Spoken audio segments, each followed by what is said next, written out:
iniciar pues una licencia de edificación eran básicamente dos. Uno el CRI y otro pues el certificado de parámetros urbanísticos y edificatorios. Del CRI hablamos bastante, ¿no? ¿Qué información nos brinda el CRI? En resumen podemos decir que es pues la historia del predio, ¿no? Ahí se encuentra toda la historia del predio desde que nació. Puede ver hasta sus antecedentes registrales también.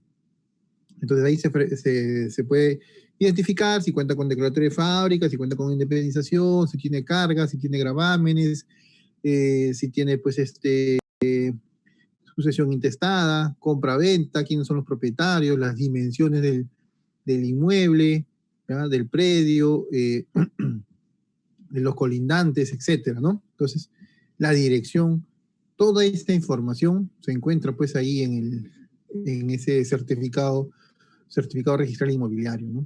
Y por eso que era importante, ¿no? Porque cuando nosotros queremos iniciar pues un proyecto, necesitamos tener esa información para ver pues y enfocarnos pues en esa información, porque es la información oficial, ¿no? Que maneja pues los registros públicos, que es el representante del Estado. Es decir, ahí, si mi terreno dice 7.94 por 21.87, tenemos que tomar esas medidas, si es rectangular, esas medidas en el plano, ¿ya? No otras medidas, porque si no va a ser pues la primera observación que nos van a imponer.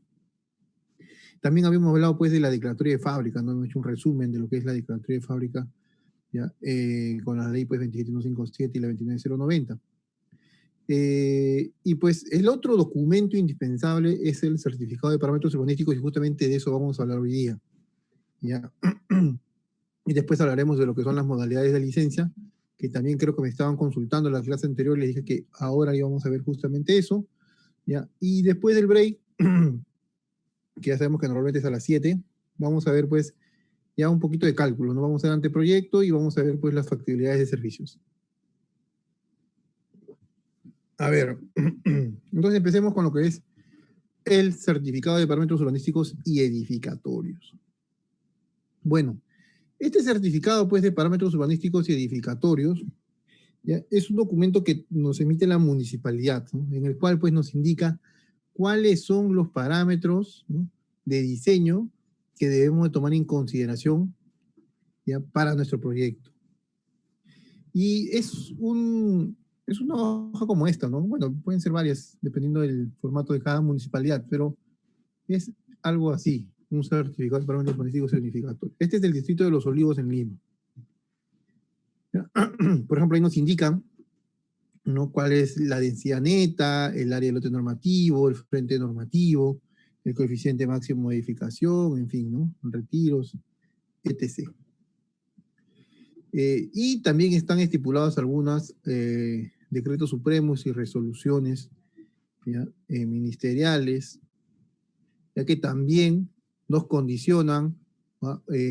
Al diseño arquitectónico que se va a plasmar en nuestro proyecto. Este documento pues tiene una vigencia de 3 años, ¿ya? La vigencia de 3 años. Si nosotros tenemos el certificado de parámetros urbanísticos y edificatorios que está en vigencia, lo podemos utilizar así ya haya cambiado, digamos, los parámetros con el nuevo certificado de parámetros urbanísticos y edificatorios. ¿Qué significa? Por ejemplo, digamos que en el año 2018 o 2017 obtuve unos parámetros urbanísticos que vencen, digamos, diciembre del año 2020, porque tiene una vigencia de 3 años, ¿no? Lo saqué en diciembre del 2017, vence en diciembre de 2020. Entonces estamos hoy día estamos en septiembre, ¿no? De 2020. Pero tengo esos parámetros que los saqué hace 3 años atrás, ¿no? Casi 3 años atrás.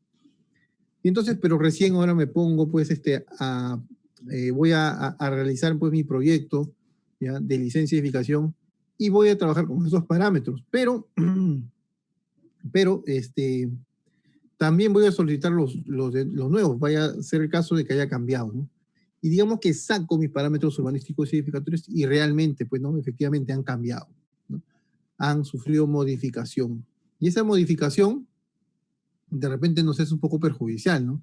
Nos han aumentado el área libre, nos han aumentado el retiro, ¿no? Nos han aumentado varios puntos que de repente, pues, no ayudan mucho en el diseño. Así que lo que voy a hacer es, voy a trabajar pues con los parámetros anteriores, porque siguen vigentes, ¿no? Recién vencen en diciembre del año 2020.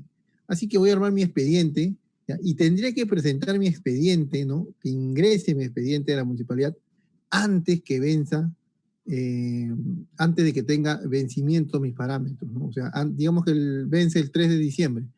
Bueno, como fecha límite el 3 de diciembre debería ingresar mi expediente para que se utilicen esos parámetros, ¿no? Esos parámetros antiguos. ¿Ya? Porque de lo contrario, pasada la fecha de la vigencia de los parámetros, voy a tener que pues, utilizar los parámetros nuevos. ¿Ya? Así que ese punto quería aclarar. Y bueno, pero ¿cómo obtengo esos parámetros? ¿No? ¿Qué tengo que hacer para la obtención del certificado de parámetros urbanísticos y edificatorios? Pues básicamente le voy a mostrar la documentación que nos podrían exigir en el peor de los casos. Si hay algún punto adicional, por ahí lo pueden mencionar. Pero lo que pasa es que cada jurisdicción tiene un requisito diferente, ¿no? Hay algunos que solamente con un simple formato te hacen llenar un formato, un croquis a mano y te entregan los parámetros en los 5 días hábiles, ¿no? Pero hay un poquito, hay unas municipalidades que son un poquito más rigurosas. ¿Ya? Por ejemplo, pues nos exigen una solicitud como la que les estoy mostrando, ¿ya? Es una solicitud dirigida al alcalde en la cual solicito los parámetros. A eso no un croquis, sino un plano de ubicación. Claro, no va a tener cuadro normativo porque justamente para eso quiero rellenar mi cuadro normativo. Y bueno, si existiese, si fuese una ampliación, cuadro de áreas, cuadro de áreas. ¿Ya? Y las secciones de vía. ¿Ya? Entonces, sería pues esta solicitud, el plano de ubicación y el FON, ¿no? Y el FON. ¿Qué es el FON? Es el formulario oficial múltiple, es decir, que tiene varios usos. Este FON, bueno, es un formato bastante básico y simple, ¿no? En la cual debemos colocar para empezar, pues, qué municipalidad es, ¿ya? Los datos del solicitante, DNI, nombre, dirección, los datos del terreno, dónde queda ubicado, ¿ya? Según lo que dice la partida electrónica, ojo. El proyectista responsable, que en este caso tendría que ser un arquitecto o un ingeniero civil, ya los datos del profesional, y finalmente, pues, el tipo de trámite. A eso lo que vas a anexar en la siguiente hoja es la firma, ¿ya? Tanto del propietario como del profesional, ¿no? Que viene en el ítem número 5, acá. ¿Ya? Esta documentación, ese FON, ese formato, más el plano de ubicación y más la solicitud y la copia de DNI son suficientes para que nos entreguen pues los parámetros urbanísticos y edificatorios que nos deberían dar en 5 días hábiles, pero normalmente pues nos hacen la entrega a los 10 días, casi 2 semanas, ¿no? Y bueno, ¿y qué sucede si es que yo no tengo tiempo? Yo soy el propietario, pero no tengo tiempo para gestionar esta documentación, ¿no? En el horario que tienen, pues yo también estoy trabajando, ¿no? Y las municipalidades pues trabajan hasta las 4, no más. ¿Ya? Entonces, ¿qué sucede? Bueno, ¿puede hacerlo pues un tercero? Sí, puede hacer un tercero, pero tendrías que anexar a esta documentación, aparte de la copia de DNI de quien va a ingresar el expediente, también la copia ID del propietario, copia de DNI, y también pues una carta, ¿no? De autorización para que esta persona que está gestionando pues sea quien reciba los parámetros urbanísticos que se están gestionando, ¿no? Eso solamente lo que tendrías que anexar. Y con eso, pues, nos estarían entregando ese certificado de parámetros urbanísticos y edificatorios. A ver, entonces, vamos a ver, pues, cuál es el contenido, ¿no? Del certificado de parámetros urbanísticos y edificatorios, ¿no? ¿Qué cosa encontramos en esos parámetros? Por ejemplo, vamos a hablar del alineamiento de fachada. ¿A qué se refiere alineamiento de fachada en los parámetros? Bueno, se refiere, voy a utilizar el plano de acá. ¿Ya? Este es el alineamiento de fachada, miren. Digamos que el pasaje 4 es la calle principal. Se traza una línea, ¿ya? al eje, o sea, a la mitad de la vía, del ancho de vía. Si el ancho de vía pues es 20, será a 10 metros, ¿no? Si el ancho de vía es 18, a 9 metros. Es decir, esta línea roja que he trazado es la mitad de toda la vía, ¿no? Que involucra pues vereda, bermas, pista, etcétera, ¿no? Entonces, desde esa distancia hasta el retiro, vamos a suponer que nos exigen un retiro, ¿ya? Que le voy a colocar un retiro R, ¿ya? Un retiro R. Entonces, ese retiro que nos exigen, ¿ya? De repente es un poquito grande, ¿ya? Más el ancho de vía, digamos que sea un ancho A, ¿verdad? O 2A, ¿no? Digamos que acá sea, o X, ¿no? X y acá sería X, ¿no? El ancho de vía sería 2X. Quiere decir que R más X es igual a ¿quién?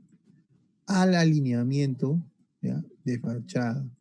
Es decir, el alineamiento de fachada como concepto es la distancia entre el eje de la vía hasta el retiro que nos exigen los parámetros, ¿ya? Y entonces pues tenemos como información, por ejemplo, R más X, pero también tenemos como información R, porque R es el retiro. Y si yo sé pues cuánto es el retiro, porque es información de los parámetros, ¿no? Puede decir no exigible, o sea, 0, 1, 2, 3 metros, 4, 5 metros, no sé, dependiendo de la zona.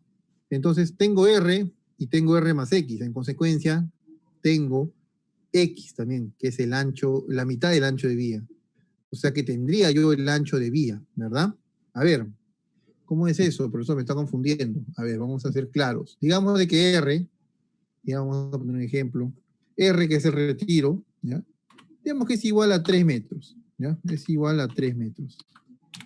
Perfecto, ya tenemos R, ¿ya? R igual a 3 metros. Además, tenemos de que el alineamiento de fachada, nos dicen, ¿no? El alineamiento de fachada. Digamos que el alineamiento de fachada que nos dan, pues, es, ¿qué les digo? 12, ¿está bien? 14, ya. Entonces,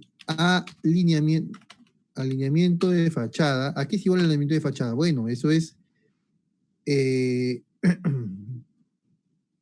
es igual a 14, les dije, ¿no? 14 metros. ¿Ya? Entonces, si yo tengo el alineamiento de fachada como dato y tengo el retiro, ¿puedo tener el ancho de vía? Sí, ¿verdad? Porque el alineamiento de fachada habíamos dicho, ¿no? De que es igual a la mitad o sea, a la mitad del ancho de la vía más el retiro, ¿ya? Es decir, que estos 14, ¿no? Que están acá, ¿ya? Estos 14 que están acá son iguales a R más X, ¿no? El retiro más la mitad del ancho que habíamos dicho que es X, ¿ya? Es igual a 14. Y si yo tengo que R vale 3, ¿no? ¿Cuánto vale X entonces? Porque acá tenemos de que R, ¿no? Vale 3.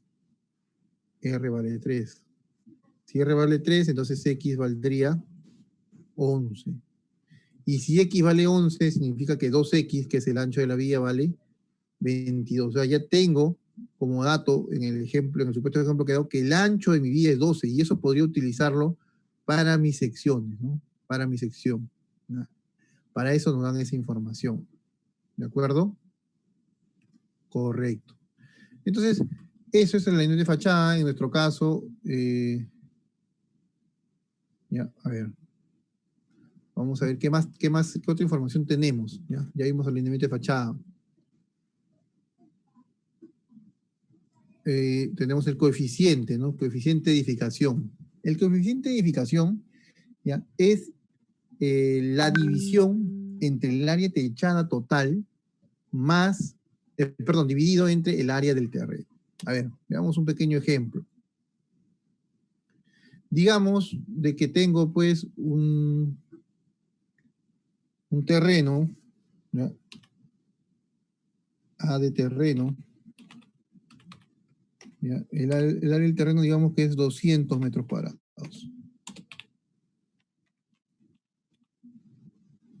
¿ya? Y tenemos el área techada del primer piso. Área techada, ¿no? Primer piso. Digamos que el área techada del primer piso, pues es, a ver, ¿cuánto sería? 130, digamos, ¿no? 135 metros cuadrados. ¿Ya? 135 metros cuadrados. Y el área techada, ¿no? Del segundo piso, el área techada del segundo piso, digamos de que es igual a 120, pues digamos, ¿no? 120, pues un ejemplo cualquiera, 120 metros cuadrados. 120 metros cuadrados, el área techada, ¿no? Del tercer piso, ¿no? El área techada del tercer piso es igual a 120 también metros cuadrados, ¿ya? Y entonces me piden determinar cuál es el coeficiente de edificación en este ejemplo que estoy colocando. Bueno, lo que tengo que hacer es, primero, ¿no? Este es el área del terreno y acá tengo que sumar esto, ¿ya? Esto tengo que sumar, ¿ya? Y si yo sumo 120 más 120, 240, más 135 sería 375, ¿no? 375. Y entonces el coeficiente de edificación es justamente esa área techada que he obtenido, que es la suma de todas las áreas techadas de todos los pisos, 375, dividido entre el área del terreno, que es 200 metros cuadrados, ¿no? 200 metros cuadrados. A ver, hagan esa operación, ¿no? 375 entre 200 y tenemos 1.88, ¿no? Ese es el coeficiente de edificación. Entonces, si te dicen máximos o mínimos, bueno, normalmente te dan el máximo, ya te exigen coeficiente de edificación máximo, te dicen máximo 2, significa que estoy dentro de lo permitido, porque tengo 1.78, le dije, ¿no? Ya, ese es el coeficiente de edificación. Claro, tiene una relación el coeficiente de edificación con el área libre, ¿no? Con el área libre y la altura de la edificación, ¿no? Porque el área libre nos va a permitir cuánta área podemos techar y la altura de edificación cuántos pisos podemos techar. Entonces, de ahí se va a obtener el área techada total, ¿no?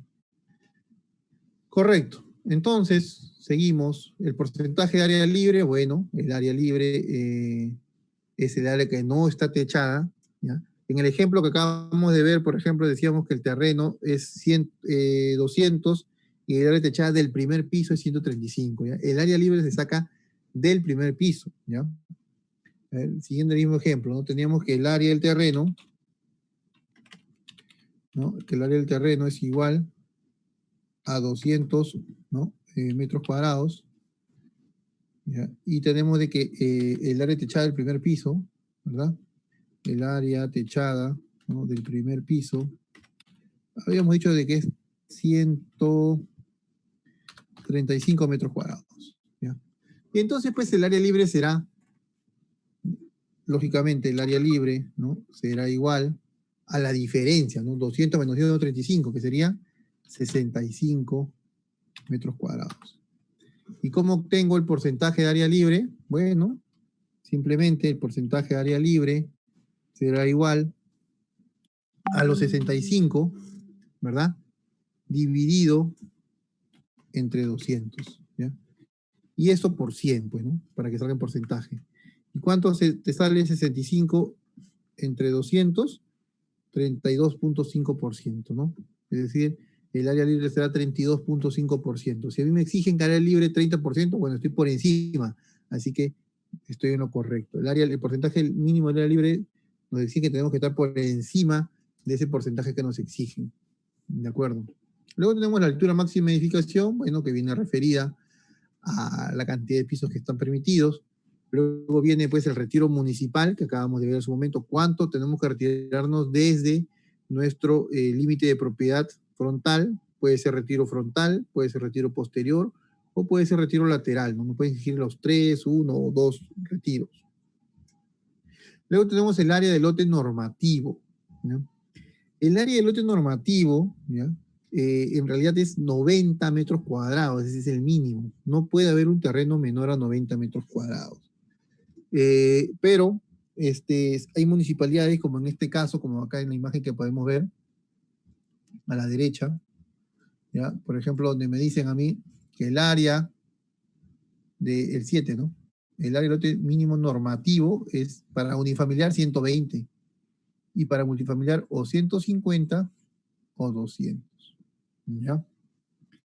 A veces se confunden en esto. ¿A qué se refieren? ¿Por qué me dan dos valores? ¿Cuál trabajo? ¿150 o 200? ¿Con cuál de los dos trabajo? Bueno, tienes que trabajar pues de acuerdo a tu área, ¿no?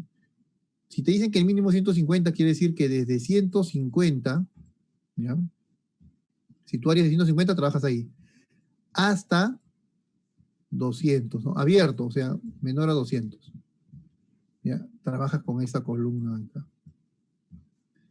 Y a partir de 200, ¿no? Hacia adelante, o sea, hacia el infinito, trabajarás pues con esta columna. ¿De acuerdo? A eso se refiere pues el área de lote mínimo normativo. Si no me dicen nada al respecto, el mínimo será 90. ¿Ya?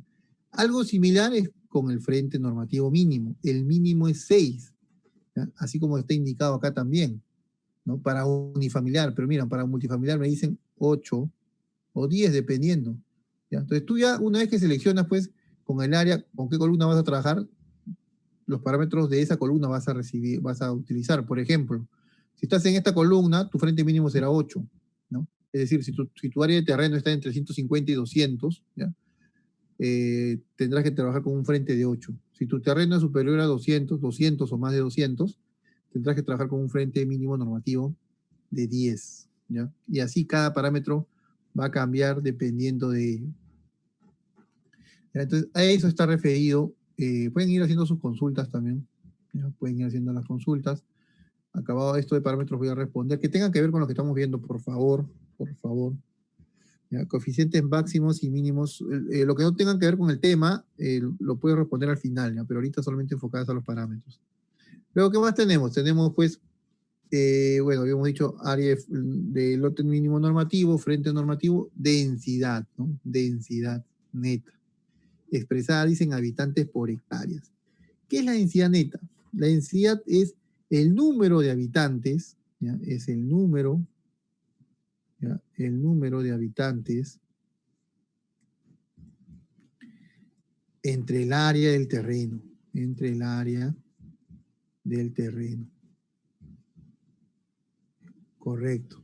Número de habitantes entre el área del terreno. Y el número de habitantes, pues, se determina en función, pues, del uso que le vayas a dar, ¿no? Si es vivienda, cuántos dormitorios tiene, si es oficina, cuál es el aforo. Entonces se va a determinar, pues, la cantidad de habitantes, el número de habitantes. Digamos que el número de habitantes te sale, pues, 12, ¿ya? De un proyecto X. Pero el área del terreno está en metros cuadrados, ¿verdad? Nosotros tenemos el área del terreno en metros cuadrados. Pero bueno, digamos que nuestro terreno es de 200, como el ejemplo que hemos venido dando, pero 200, ¿qué? 200 metros cuadrados. Entonces, deberíamos, para convertirlo a hectáreas, multiplicarlo por 10.000, ¿verdad?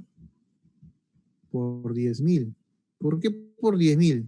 Porque una hectárea son 10.000 metros cuadrados. Quiere decir que si tenemos 12 habitantes en un área de 200 metros cuadrados, ya será pues 12 por 10.000, ¿verdad? Entre 200. Y obtenemos pues de que nuestra densidad neta es de 600, ¿no? 600 habitantes por hectárea, ¿no? Si nos exigen pues 1.200, estamos dentro de lo permitido, ¿no? 900, estamos dentro de lo permitido. O sea, ahí vamos a determinar pues si es que nuestra densidad está dentro de lo que nos permiten los parámetros. Luego, respecto pues a los estacionamientos, ¿no? Tenemos que para cada uno de los usos permitidos, ¿no? Se pueden entregar pues la cantidad de estacionamientos, ¿no? Por ejemplo, me pueden decir por cada departamento un estacionamiento, por cada 2 departamentos un estacionamiento, o por cada 3 departamentos un estacionamiento. O puede ser, pues, ¿no? 2 estacionamientos por cada departamento también pueden ser. Eso me van a exigir, ¿no? Dependiendo ¿ya? De la zona. Por ejemplo, si es en Los Conos, normalmente pues es un estacionamiento por cada 2 departamentos, ¿no? Pero si vas a irte a San Isidro, ¿no? Normalmente ahí te van a decir por cada departamento 2 estacionamientos, ¿no? No puedes por el estatus, básicamente, ¿no? Porque en esa zona, pues normalmente existen, pues, familias con 2 vehículos, ¿ya? Y a veces en los conos, pues, no cuentan con vehículos, ¿ya? Entonces, tiene que ver mucho con ello, ¿ya? A ver, entonces, dicho esto, ya tenemos, pues, los parámetros establecidos, ¿ya? ¿Qué significa cada parámetro?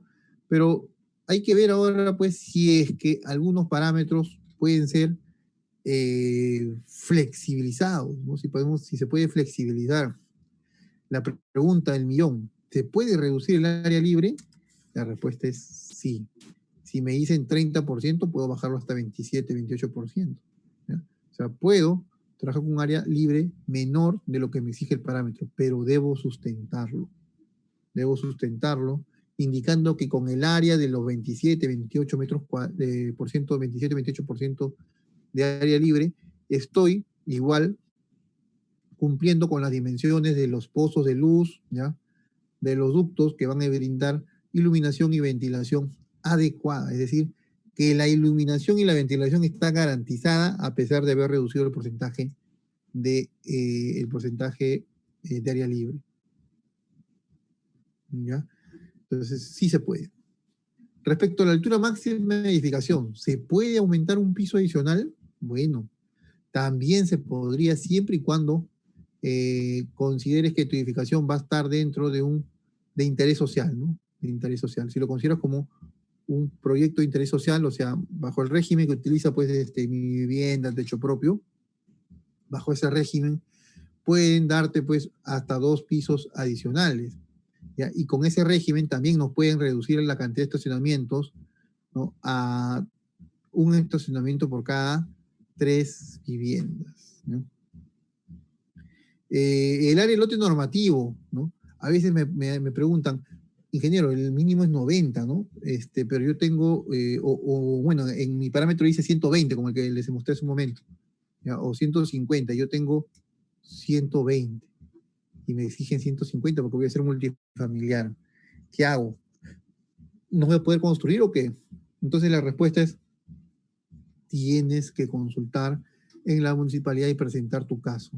Lo más probable, lo que casi siempre ocurre, es que te van a decir, bueno, sí está bien, te vamos a entregar, porque al final, con el área que tienes, te vamos a entregar los parámetros, pero por ahí pueden haber algunas variaciones en los parámetros de repente, ¿no? Te van a exigir algo adicional, o de repente tal y cual nada más, ¿ya?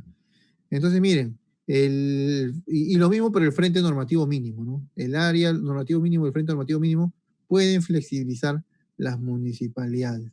Lo que tiene que ver con el coeficiente de edificación y la densidad neta también se puede flexibilizar si es que vas a entrar, pues, al régimen de viviendas de interés social, ¿ya?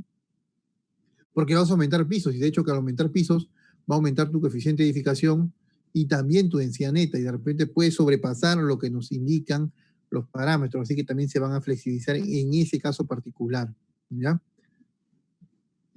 Bueno, en algunos casos, por ejemplo, en lo que son estacionamientos, pero cuando son comercio, ¿ya? Cuando es comercio, sí está permitido, hasta en ese caso, de colocar estacionamientos en zonas cercanas, ¿no? Contratos, ¿ya?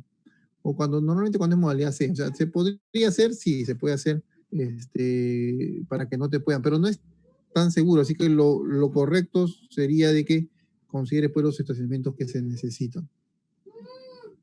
Listo.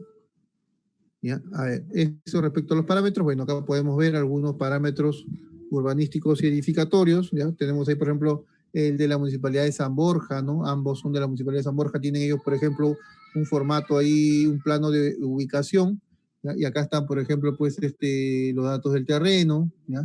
Y los parámetros. Algo importante de los parámetros urbanísticos y edificatorios que tenemos que tener en consideración es que no solamente nos vamos a centrar en los parámetros urbanísticos y edificatorios, sino que también existen pues decretos supremos, ordenanzas, ya que se encuentran en la parte inferior o en hojas adicionales, que nos van a indicar algunos parámetros de diseño que debemos de considerar adicional a los parámetros urbanísticos. Por ejemplo, ordenanzas que te pueden exigir de que de tu área libre de la azotea, ¿ya? El 50% del área libre de la azotea sea techo verde, ¿no?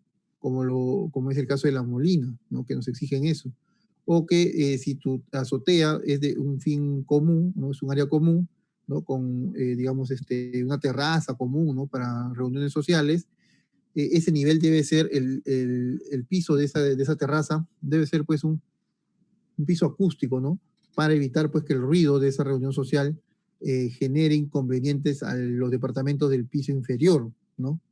En algunos casos, por ejemplo, nos indican que el Reglamento Nacional de Edificaciones nos dice que el parapeto, o sea, el muro del último nivel de la azotea, como mínimo debe ser unos 10, ¿ya? Pero hay ordenanzas, ¿no? Municipales que exigen de que en esa jurisdicción no sea 1,10 m, sino, por ejemplo, los laterales 1,80 m, el posterior 1,50 m y el de adelante, pues sí, se mantenga con el 1,10 que nos dice el Reglamento Nacional de Edificaciones. Así que debemos obedecer, pues, también a esas ordenanzas, ¿no? También están, pues, los decretos supremos, ¿no? Lo que acabo de mencionar, de interés social, ¿ya? Y todo eso hay que tener en consideración. Todas esas ordenanzas, todos esos decretos supremos debemos de tener en consideración para nuestro diseño. Porque de lo contrario, cuando ingresamos el expediente, si no tomamos en consideración uno de esos diseños y estamos afectando, yendo en contra de lo que dice esa ordenanza o decreto supremo, va a haber pues una observación de por medio. Nos van a exigir necesariamente, ya que digamos, digamos, levantemos esa observación, ¿no? Debido a que no hemos hecho caso omiso a lo que nos indica esa ordenanza. ¿Ya? Y así, pues, como estos parámetros, tenemos, ¿ya? Los parámetros, en este caso, por ejemplo, Santiago de Surco, ¿ya? Bastante similar. Acá están todos los parámetros, acá están todas las ordenanzas, ¿ya? Lo mismo acá, ¿de acuerdo? Es bastante similar, cambia el formato, este sigue siendo Surco. Este, por ejemplo, es de Lince, bastante similar al que utiliza ATE también, ¿no? ATE también utiliza un formato parecido a este, ¿ya? Así que, por ejemplo, acá está, ¿no? Acá están pues los parámetros y por acá están todas las ordenanzas, ¿no? Todas las ordenanzas. ¿Qué más? Bueno, vamos a responder entonces las consultas que se tengan al respecto, ¿ya? De lo que acabamos de ver, que son pues los parámetros urbanísticos y edificatorios. Y si hubiera pues alguna consulta respecto a lo anterior, bueno, también lo voy a responder ahora. A ver, dice, buenas tardes, dice, la carta de autorización del propietario para poder solicitar a nombre los parámetros urbanísticos debe ser legalizada. No, una carta simple, ¿ya? Es una carta simple, ¿no? Siempre lo he presentado así, con una carta simple, ¿no? Normalmente nosotros nos debemos encargar de toda esa gestión, ¿no? A veces el propietario quiere desligarse de esto, solamente quiere ver el proyecto, ¿no? Solo quiero ver el proyecto, no estar en la municipalidad sin saber qué hacer y sin que nadie que lo oriente, es perder el tiempo. Así que normalmente nosotros lo hacemos con una autorización de ellos. Se puede considerar área libre a un pozo de luz que se deje desde un segundo piso. No, el área libre es respecto al primer piso, ¿ya? El área libre está respecto al primer piso, ¿ya? En este caso es así. Es decir, el área que no está techada en el primer piso. El frente normativo se refiere a la edificación más no al terreno, ¿cierto? Porque puedo tener un terreno de frente 8, pero si quiero usar el multifamiliar de 150, mi edificación debe tener un frente mínimo de 8 metros y no menos, ¿cierto? Sí, ¿no? Si tienes 150, creo que era 8 en el ejemplo, ¿no? Claro, ya está en función de eso. A ver, Carolina, ¿qué me dice? A ver, por ejemplo, dice, en la municipalidad de Lince, para una determinada área, me dicen que solamente puede construir con un máximo de 6 pisos, ¿ok? Entonces, Entonces, ¿existe alguna posibilidad de que con un permiso especial pueda construir más de 6 pisos o no se podría hacer eso? La vivienda de interés, las viviendas de interés social está permitido normalmente hasta el quinto piso, ¿no? Porque recuerden que más de 5 pisos ya se requieren ascensor, ¿ya?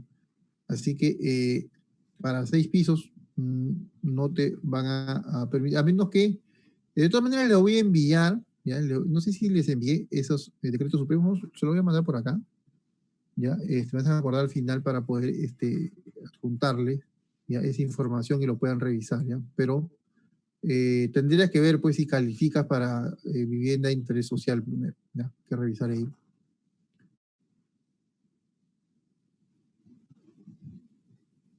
Por ejemplo, algo que me estaba olvidando, lo que también se llama alineamiento de fachada, ¿no? No tanto en función de los parámetros, sino de que, por ejemplo, todas las viviendas, más del 50% de las viviendas, no tienen retiro, a pesar que el parámetro me lo exige, ¿ya? El parámetro vigente me exige 3 metros, pero ninguna, o sea, más del 50% de las viviendas que están a mi alrededor no han cumplido con ese parámetro. Entonces, ¿puedo yo pedir la omisión para que también, para igual no contar con ese retiro? Sí, ¿ya? También se puede hacer. Todos esos puntos que le estoy diciendo que es para, digamos, tener alguna flexibilidad respecto a los parámetros, lo recomendable es a veces se utiliza dentro del anteproyecto, ¿no? Dentro del anteproyecto consideramos todo ello para que nos aprueben, porque el anteproyecto está en función solamente de la arquitectura, y después, pues ya vamos con el proyecto completo cuando ya el anteproyecto esté aprobado y no tener, pues, inconvenientes. A ver, puedo exigir un terreno, puede exigir un terreno donde no te pidan área libre, dado que es pequeño, de 35 metros cuadrados y está en una esquina, tendrías que sustentarlo, ¿ya? Tendrías que sustentarlo. ¿Ya? Va a depender mucho, ojo, de la municipalidad y del arquitecto que califique, ¿ya? O sea, ya van a ser criterios, si tú logras convencerlo, sustentar correctamente, ¿ya? Pueden haber pues varias flexibilidades, ¿no? Por ejemplo, no sé si les comenté, ya creo que les comenté el retiro, no está permitido, pero, perdón, el alero, la vía pública no está permitido, pero hay municipales que lo están permitiendo, ¿no? O sea, están accediendo a eso. Claro que también se presta pues a cosas ya, como se dice, bajo la mesa, ¿no? Ya he conocido pues varios profesionales que están metidos ahí, ¿no? En cosas turbias. A ver, me dice, una consulta. En el INSE, para una determinación 6 pisos, entonces existe, bueno, sí, creo que respondí. El cerco perimétrico, dice, sí puede estar alineado al perímetro del terreno o hay un máximo de altura del cerco para que califique para... No, el cerco sí puede estar, el cerco tiene que estar pues al límite de tu propiedad, ¿ya? El cerco tiene que estar al límite de tu propiedad, ¿ya? El retiro está en función del área techada, ¿no? Te tienes que retirar en función del área techada. Y le digo porque hay muchos factores que va a tener que analizar el arquitecto que va a revisar el expediente. Por ejemplo, miren, digamos de que yo tengo pues este terreno, ¿ya? Y me exigen un retiro de 3 metros, ¿ya? Y entonces me retiro efectivamente, ¿ya? Pero también me permiten un alero de medio metro, ¿no? Pero ¿qué pasa si es que, ya bueno, cumplo con el alero, pero tengo acá una placa que está dentro del retiro, ¿no? Ya, o sea, si la placa estuviera atrás, no habría problema, ¿no? Entonces, por ejemplo, hay casos en los que nos han aceptado la placa en esa posición, ¿no? Porque lo ideal es que no esté dentro del área de retiro, ¿ya? Pero hay algunos arquitectos que son más rigurosos y no, en el retiro no me construyes nada, así que tu placa o tu columna, retrocédela y hazlo con un volado, ¿no? Sino que se colocó delante por fines arquitectónicos, ¿ya? más que nada por los pisos superiores para las vigas peraltadas, ¿no? Entonces, eso, por ejemplo, también se puede tener en consideración. Bueno, si no hay más consultas respecto a esto, vamos a entrar pues a las modalidades, ¿ya? Y de las modalidades, podemos decir que existen 4, ¿ya? Las modalidades de licencia, tanto de edificación como de habilitaciones urbanas, ¿ya? Pero nosotros nos estamos enfocando en lo que es licencia de edificación. Así que vamos a ver pues la modalidad A, tenemos la modalidad B, C y D. La modalidad A, llamada también aprobación automática con firma de profesionales. La modalidad B, ¿ya? Aprobación de proyecto con evaluación por la municipalidad o con evaluación previa por los revisores urbanos, ¿no? Habíamos dicho que a partir de la B puede ser pues con revisores urbanos. Luego tenemos la modalidad C, aprobación de proyecto, ¿ya?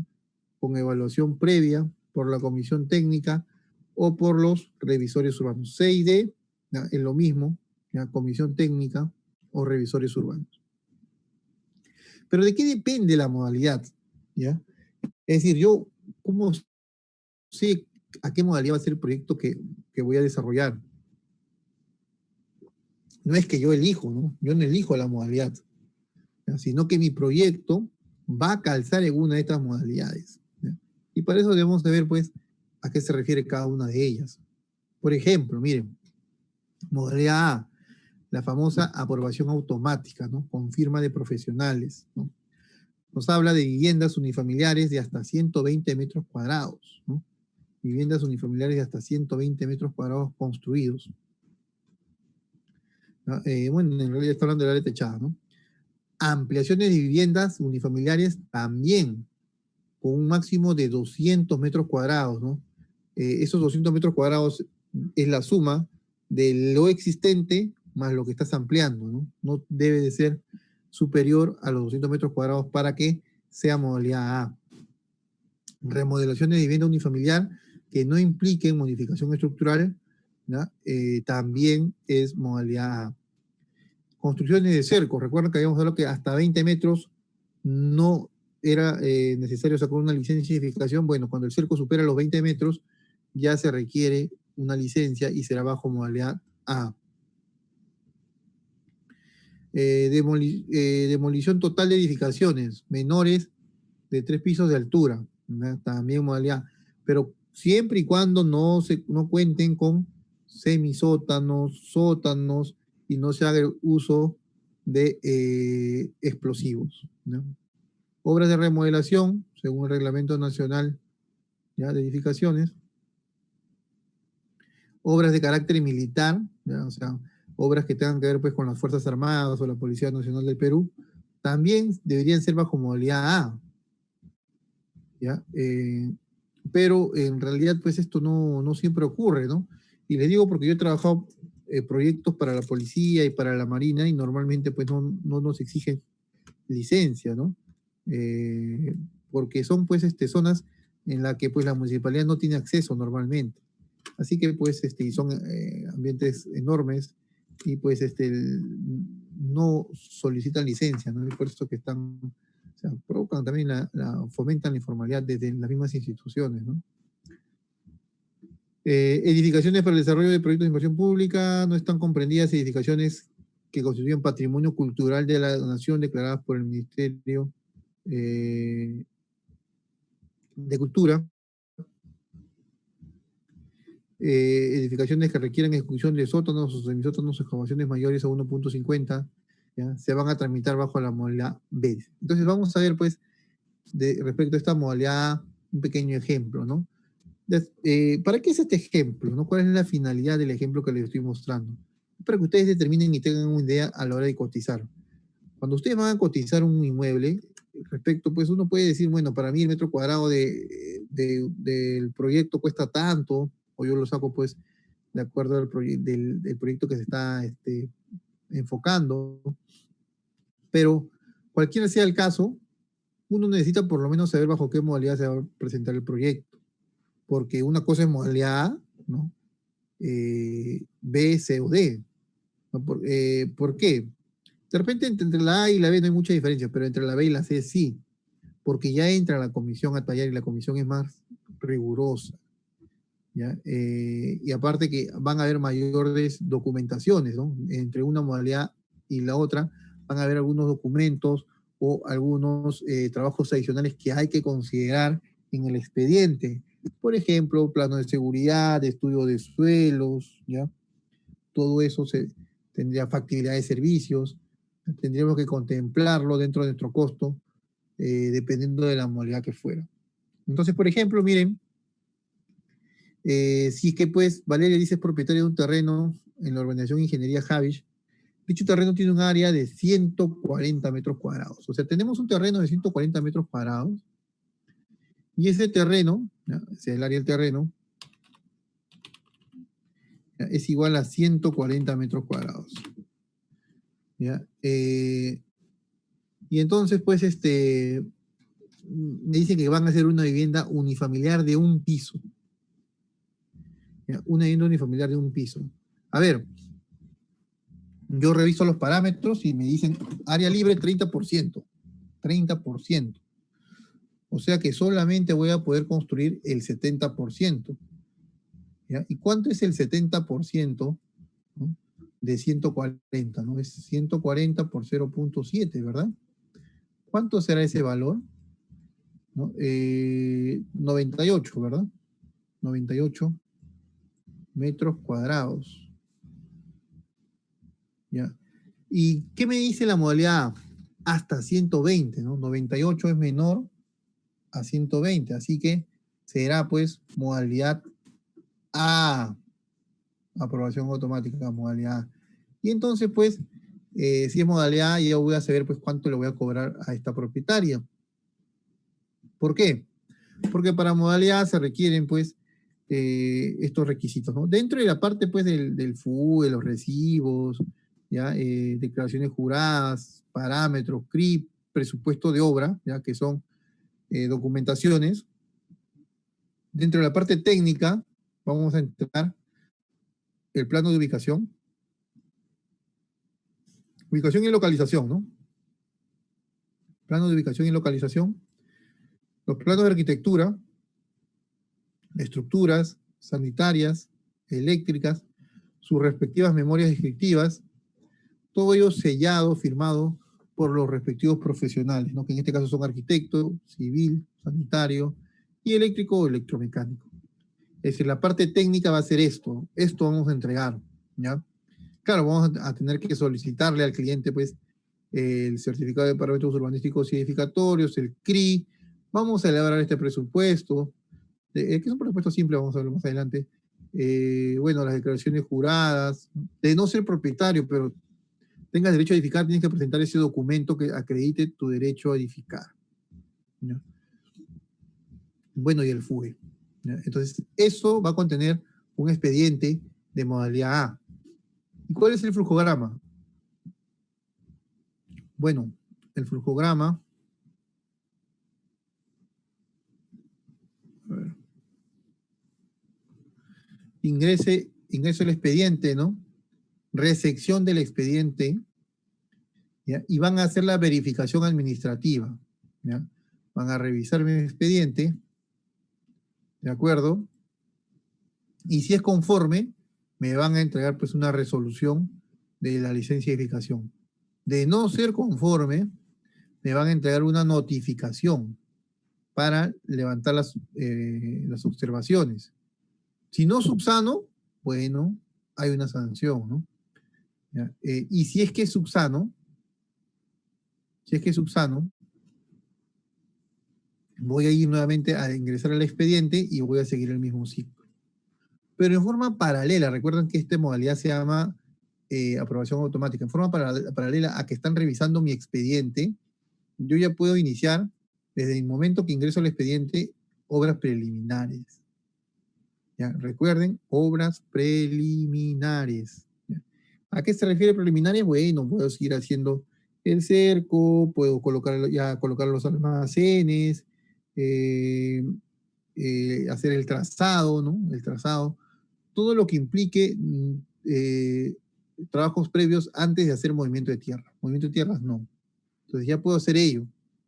Pero también ya puedo comunicar mi inicio de obra, ¿ya? Si es que no lo he comunicado, bueno, no puedo ejecutar, pero si es que sí hago mi comunicado, deberé presentar pues mi cronograma, ¿no? Mi cronograma de visitas técnicas, ¿ya? El pago por esas visitas técnicas, ¿ya? Y podré pues ejecutar la obra, ¿no? Y me la van a detener si es que encuentran, ¿ya? Digamos, algún, que no levante la subsanación, por ejemplo, ¿no? Entonces tú vas a tener que levantar la subsanación, ¿ya? Vas a tener que levantar la subsanación y seguir tu proceso, pero a la par se puede seguir construyendo. ¿Por qué no son tan rigurosos en esta modalidad? Porque recuerden, miren, los tipos de proyectos que se presentan bajo la modalidad A, ¿no? Son proyectos bastante simples, ¿ya? No son nada complicados. Son pocos también los proyectos con esta característica. Miren, vivienda unifamiliar, ¿no? Vivienda unifamiliar hasta 120, ampliación hasta 200, unifamiliar, remodelaciones, cercos, demoliciones, ¿ya? Etcétera. Entonces, son proyectos pues pequeños, ¿no? Son proyectos pequeños. Ya, ahora vamos a ver pues lo que corresponde a la modalidad B. Esta modalidad B, ¿ya? Esta modalidad B, llamada, digamos, aprobación de proyecto con evaluación por la municipalidad o también por los revisores urbanos, que ya hablamos de eso, ¿no? Es una vivienda, pues, pueden ser viviendas unifamiliares que no puedan, que no calcen dentro de la modalidad A. Recuerden que una unifamiliar es hasta 120, pero si yo me excedo de 120, bueno, ya será modalidad B. De la misma forma, si mi ampliación es superior a 200, será modalidad B, en viviendas unifamiliares, ¿ya? O sea, las unifamiliares que no se pueden hacer bajo la modalidad A, se van a hacer en la modalidad B. Las multifamiliares, ¿ya? Pero hasta 5 pisos, ¿ya? O 3.000 metros cuadrados de área techada. 3.000 metros cuadrados, o sea, 5 pisos o 3.000 metros cuadrados, ¿no? No es IA, es O. Es decir, si yo tengo pues 4 pisos, modalidad B, vivienda multifamiliar estamos hablando. Si tengo 2.000 metros cuadrados de área construida, modalidad B. Si tengo 3.500, ¿ya? Pero esos 3.500 están dentro de 2 pisos, bueno, ya no será B, ¿no? Porque es o el área techada que no supere los 3.000 o que no superen los 5 pisos, ¿no? Cualquiera de las dos hace de que ya, que cualquier implemento de cualquiera de las dos hace de que ya no sea esta modalidad, sino sea la siguiente, ¿de acuerdo? Luego tenemos pues lo que es ampliación o remodelación de edificación existente, con modificación estructural, aumento de área techada, ¿ya? O cambio de uso, demoliciones parciales, construcciones de cerco bajo régimen de propiedad exclusiva y propiedad común. Esto no me permitían en el caso anterior. Cuando hablan de propiedad exclusiva y propiedad común, están hablando de propiedades, pues, por ejemplo, condominios, ¿no? Edificios que estén independizados, o sea, proyectos que ya cuenten con independizaciones. Demolición total de edificaciones hasta 5 pisos ya. O sea, ya me permiten demoler hasta 5 pisos, pero siguen con las restricciones, ¿no? Que no cuenten con semisótanos o sótanos y que tampoco se requiere el uso de explosivos, ¿no?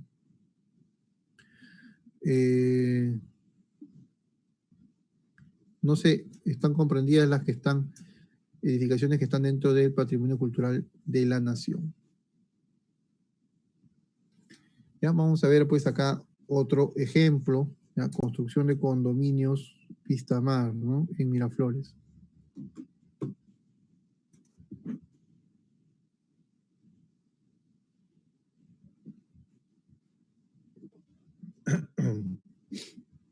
A ver, miren, dice, Pablo es el gerente general y representante legal de la empresa Capelsa, ¿no?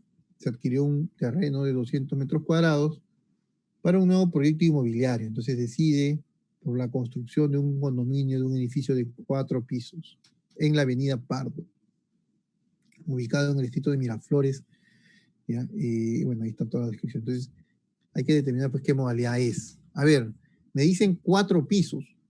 4 pisos, bueno, para que sea modalidad B, de A no puede ser ya, no, pero ya reconstruye, porque es multifamiliar.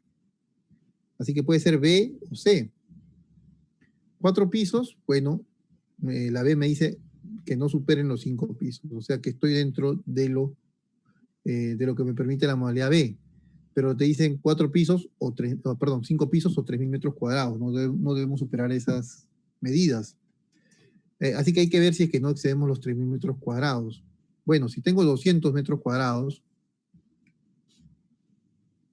del área del terreno, entonces sería pues 200, también por, digamos que se nos exijan 30% por 0.7, eso será 140, ¿verdad?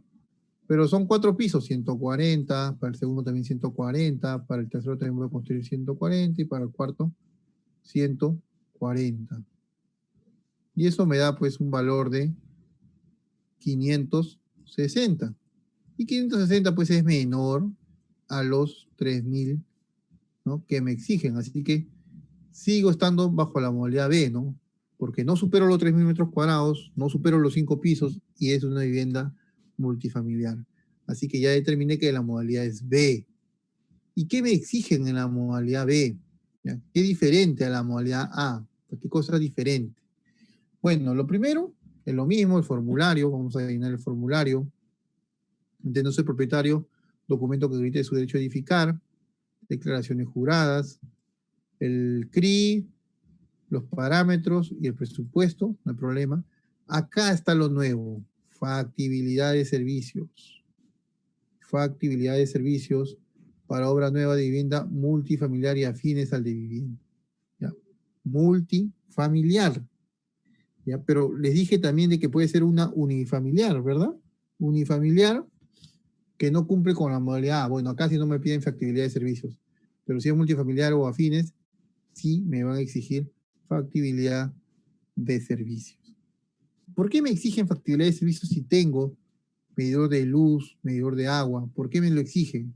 ¿No? Porque normalmente sí se tienen esos medidores. ¿Por qué me exigen para multifamiliar una factibilidad de servicios?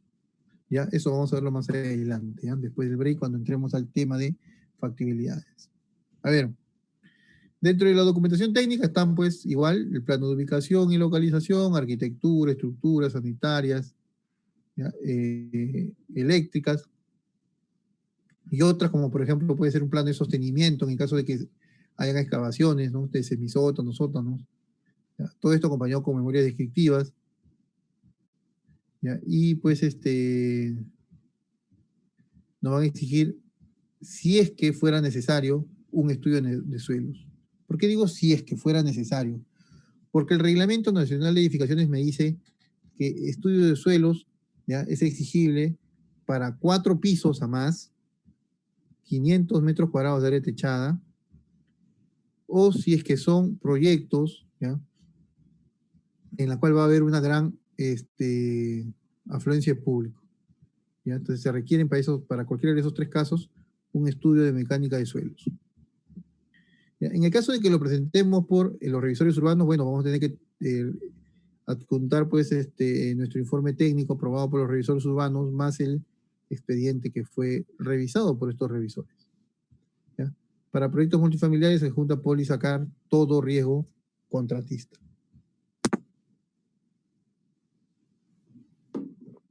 A ver. Entonces, eso es lo que nos exigen, ¿no? En resumen, nos están exigiendo factibilidad. Ya es un documento adicional.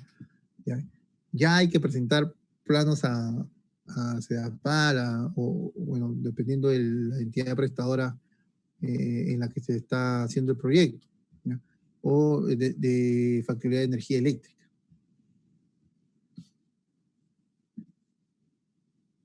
Acá vemos el flujograma, ¿ya? Este flujograma ya está referido, lo vamos a poner acá. Miren, ingresa el expediente, recepción del expediente. Ya cuando recepciona el expediente también puedes iniciar licencia temporal, Ya, cuando te hablan de licencia temporal, están hablando de obras preliminares.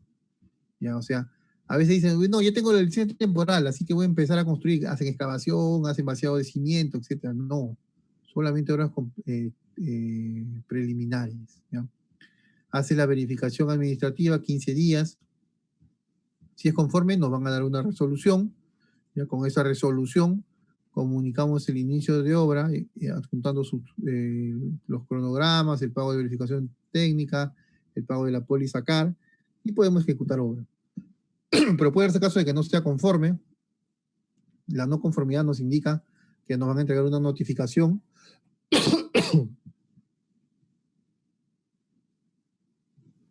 Esta notificación hay que subsanarla. Si la subsanamos, seguimos el ciclo. ¿Ya? ¿Pueden haber otra observación? Sí, por segunda vez nos pueden observar. Tenemos 2 oportunidades para levantar observaciones de cualquiera de las especialidades. 2 oportunidades para cada especialidad. ¿Eh? Para cada especialidad. Si no levantamos la observación, bueno, nos van a negar la licencia. ¿De acuerdo?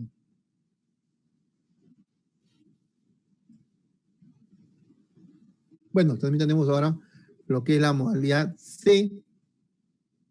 ¿A qué se refiere la modalidad C? Ya son proyectos un poco ya más complicados porque viene acá la evaluación pues de la comisión técnica. ¿También puede ser por revisores urbanos? Sí, también puede ser por revisores urbanos. Este tipo de modalidad ya nos entra a tallar todos los proyectos que de repente no se pudieron hacer bajo la modalidad B, van a calzar probablemente en la C. Por ejemplo, viviendas multifamiliares, quintas o condominios, ¿ya? Que ya superen los 5 pisos o los 3.000 metros cuadrados de área techada.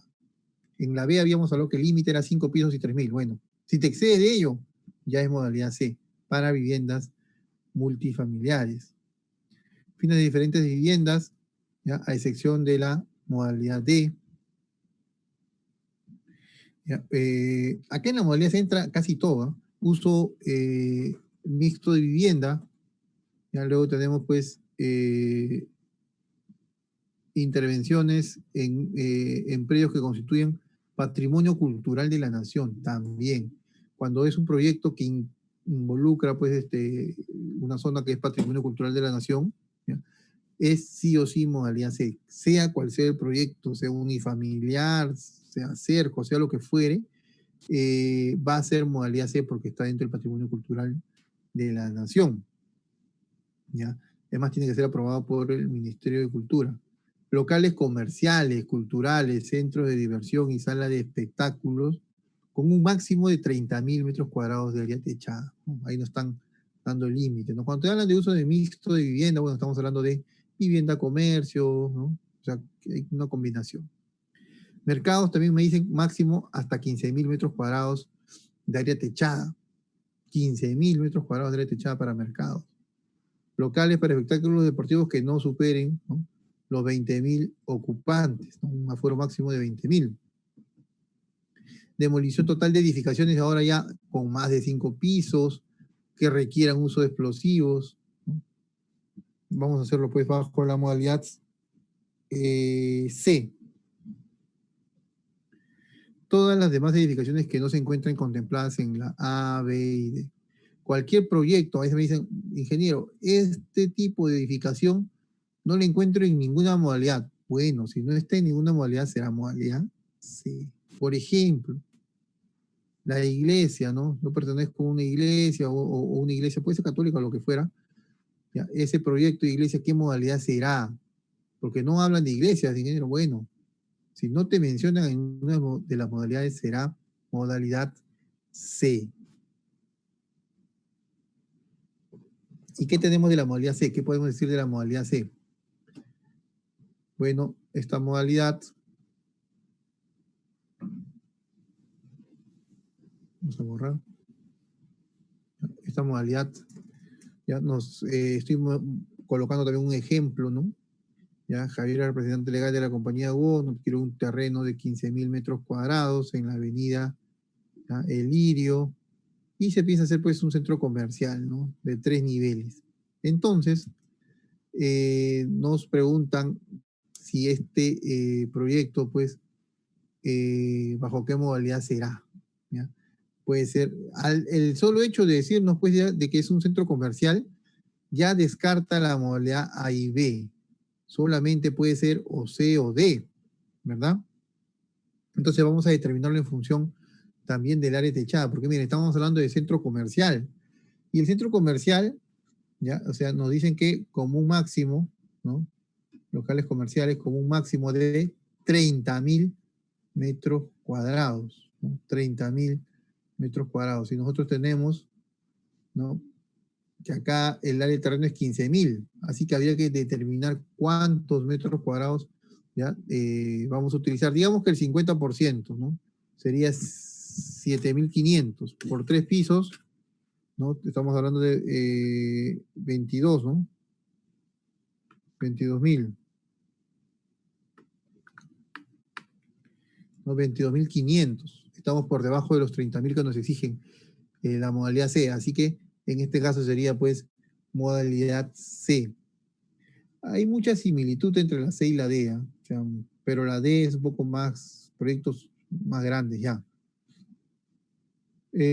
Bueno, y ahí tenemos pues los requisitos de la C y la D. Por el mismo hecho de que son bastante similares, ¿ya? Por el mismo hecho de que son bastante similares, pues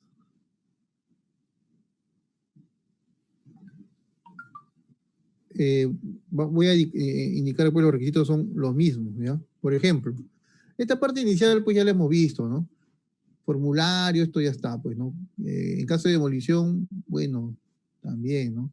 De ser propietario, presentar documentos que acredite derecho a edificar, de no ser, digo, declaraciones juradas, el CRI, los parámetros, el presupuesto, la factibilidad de servicios sí o sí, ¿ya? Ya nos van a exigir factibilidad de servicios. Ahora, la documentación técnica, ahí está la variación considerable. Plano de arquitectura, estructuras sanitarias y eléctricas, perfecto. No hay diferencia ahí.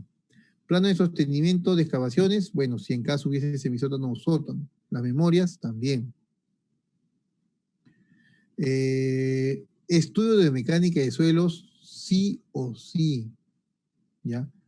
Para modalidad C o D, sí se requiere estudio de mecánica de suelos, así sea 2 pisos, así sean 3 pisos, ¿ya? Así el área sea menor a los 500 metros cuadrados que nos dice el reglamento, ¿no? Porque son proyectos, ¿no? Que tienen gran concurrencia, ¿no? Un aforo considerable, por eso que nos exigen estudio de suelos, porque son las 3 causales para estudio de suelos. Entonces, acá ya tenemos que presupuestar, aparte del proyecto, el estudio de suelos, además de los planos de seguridad, ¿no? Señalización y evacuación. Ya vamos a tener que considerar también los planos de señalización y evacuación. Declaración jurada de habilitación profesional. Bueno, esta declaración jurada de habilitación profesional ya no te exige porque va dentro del FUE. ¿Ya? Cuando llenemos el FUE no vamos a percatar de ello. ¿Ya? Bueno, certificado ambiental, ¿no? Excepto las viviendas, comercio, oficinas en áreas urbanas. Estudio de impacto vial, ¿no? Informe de los revisores si fuera el caso y la póliza CAR. La póliza CAR normalmente se presenta, puedes presentarlo en el proyecto o antes de iniciar obra. Normalmente se presenta antes de iniciar obra. A ver, entonces eso está referido pues a los requisitos para modalidad C y D. Y vamos a hablar ahora pues de la modalidad D. ¿Ya? Esta modalidad D, ¿a qué se refiere? Ya son edificaciones, por ejemplo, para fines industriales, ¿no? ¿También lo puede ser por revisores urbanos? Sí, también por revisores urbanos. Entonces son edificaciones para fines de industria. Locales comerciales, culturales, centros de diversión y salas de espectáculos, ya que superen los 30.000 metros cuadrados, porque recuerdan que hasta 30.000, ¿no? Era modalidad C, cuando supera ya es modalidad D. Mercados, también nos decían máximo 15.000 para modalidad C, cuando es más de 15.000 ya será modalidad D. Locales de espectáculos deportivos también nos decían máximo 20.000 ocupantes, ¿no? Cuando tiene más de 20.000, bueno, será modalidad D. Menor a 20.000, C. Fines educativos, salud, establecimientos de expendio de combustible y terminales de transporte también serán modalidad D. Un ejemplo más, ¿no? La construcción del Estadio Nacional, ¿ya? Bueno, ahí tenemos que el terreno es de 30.000 metros cuadrados, ¿no? Un estadio de 50.000 espectadores, y estamos por encima de los 20.000. Así que con ese simple hecho ya no es modalidad C, sino modalidad D. Cuando en cualquier punto que no cumpla, ya lo convierte en una modalidad superior. ¿Ya?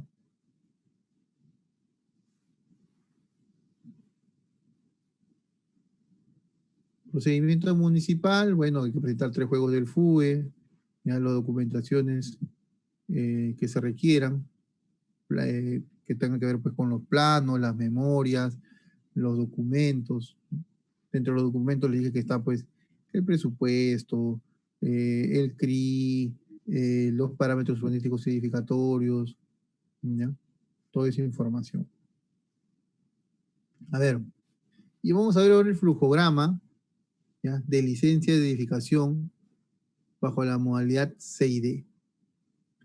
Ya, vayan haciendo sus consultas, ya vamos a responder consultas justamente antes de iniciar el break.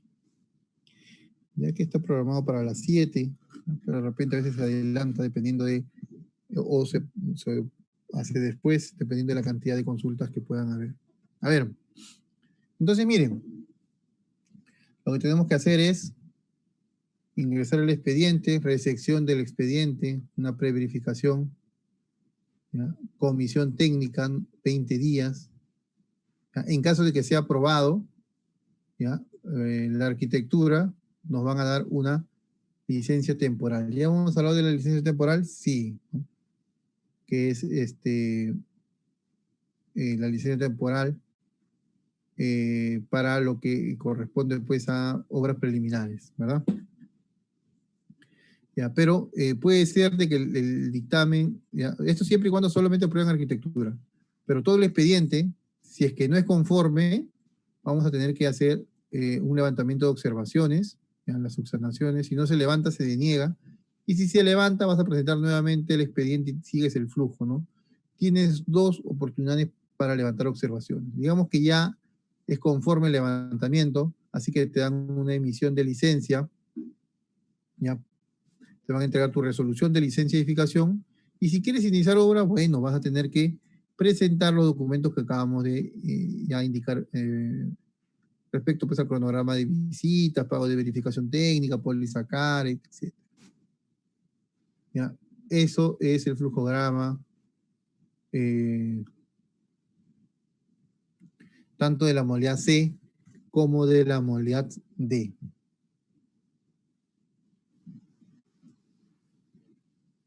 ¿Ya? Finalmente, para acabar con esta parte del curso, ¿ya? Vamos a ver pues lo que es la licencia de edificación mediante revisor urbano. Ya habíamos hablado pues del revisor urbano, ¿no? Ahora vamos a ver cómo lo presentamos, porque hemos hablado pues de modalidad A, B, C y D. En la A es aprobación automática, en la B también lo revisa la municipalidad, C y D la comisión técnica. Sabemos que la comisión técnica está integrada por un representante de la municipalidad, 2 arquitectos y 3 ingenieros, ¿no? Un civil, un sanitario y un eléctrico o electromecánico. Pero también hay la opción en la B, C y D de presentarlo por los revisores urbanos. ¿Y cómo lo hacemos a través de los revisores urbanos? Bueno, lo primero que tengo que hacer es elaborar mi expediente con mis profesionales, ¿no? Con la consultoría a la cual está elaborando mi expediente. Ya tengo los planos, tengo el proyecto, tengo todos los requisitos dependiendo de la modalidad que fuera. Ahora, ¿qué hago? ¿Me voy a la municipalidad y espero una eternidad? ¿Ya? ¿O me voy a través de los revisores urbanos? Pagaré un poco más, pero me lo van a revisar más rápido y el tiempo es dinero. Así que contacto con un revisor. Ya les mostré la página, ¿no? Ya la página del índice de los revisores urbanos. Contactan ya sea con un arquitecto, con un ingeniero, y ellos ya tienen un equipo y te van a pedir pues el plano de ubicación para que vean el área y el lugar del proyecto, ¿ya? Y te van a dar un costo. Entonces ya va a depender de ti si lo haces o no a través de estos revisores. Digamos que ya se llegó a un acuerdo, entonces van a revisar el expediente. ¿Ya? Lo pueden sacar hasta en una semana, 10 días, ¿no? Tranquilamente. ¿Ya? Y pues revisan el expediente. En el caso de que no sea conforme, de igual manera como la comisión, como la municipalidad, nos van a dar una esquela de observaciones. Nos van a decir, falta tal punto basado en el artículo tal del Reglamento Nacional de Edificaciones, ¿ya? Y nos van a, pues, a pedir que lo levantemos. Levantamos las observaciones, de igual manera tenemos 2 oportunidades para levantar observaciones y una vez pues que esté aprobado, ya nos van a entregar un informe, ¿ya? Un informe técnico. Ese informe técnico, ¿ya? Este informe técnico lo vamos a llevar a la municipalidad, ¿ya? A la municipalidad que corresponde. Y con el informe más los planos aprobados, ¿ya? Vamos a solicitar a la municipalidad que nos emitan la licencia de edificación, ¿no? La resolución de licencia de edificación. Una vez que tengamos ya la aprobación de la licencia de edificación, vamos a seguir el mismo paso que si fuese a través de la municipalidad y no por revisores urbanos, es decir, vamos a presentar pues todos los documentos, ¿no? La póliza CAR, aparte de la póliza acá, a veces nos piden pues un protocolo de bioseguridad, ¿ya? El cronograma de visitas, el pago por las visitas técnicas, ¿ya? Y toda esa documentación va a ser para poder iniciar la construcción. ¿De acuerdo? Entonces, esos son los pasos que debemos seguir para cualquiera, ¿ya? De las modalidades que tengamos, ¿ya? Para cualquiera de las municipalidades que se tengan. A ver, entonces vamos a responder, sí, creo que sí, vamos a responder algunas consultas.